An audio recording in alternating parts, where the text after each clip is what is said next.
We started discussing about backtracking in previous lecture. By now you might have got the general idea what the technique is about.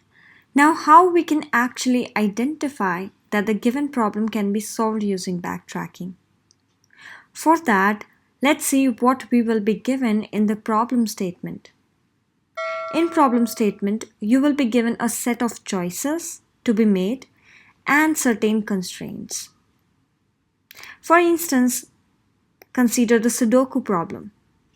In this, you're given a Sudoku board and you have to fill the digits 1 to 9 in empty cells of the board in such a way that the digit appears exactly once in each row, in each column, and in the subgrid.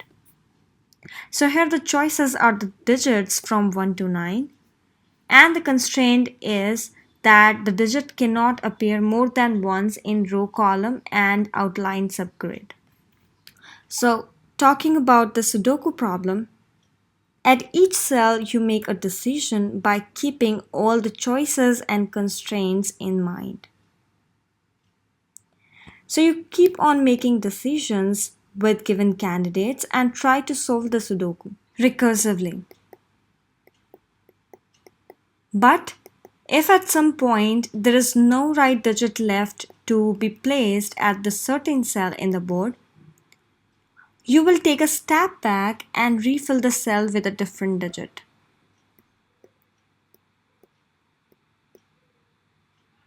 That's how we do it.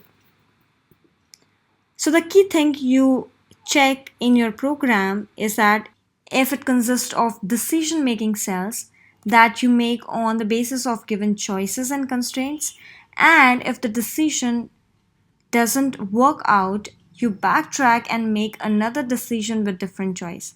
Then the problem is a backtracking problem. And in backtracking, you do make recursive calls. But unlike recursion, you don't just keep moving forward in a single direction to solve the problem, as you have multiple choices at each step in case of backtracking. So whenever one choice fails, we go back and we move to the other choice. So I hope you got the difference between these two. So these were the points to be noticed to identify backtracking problem. You will get the clear idea on it once you see how we actually approach the solution. That we're gonna see in the next lecture, where we will cover each and every element required to solve the backtracking problem.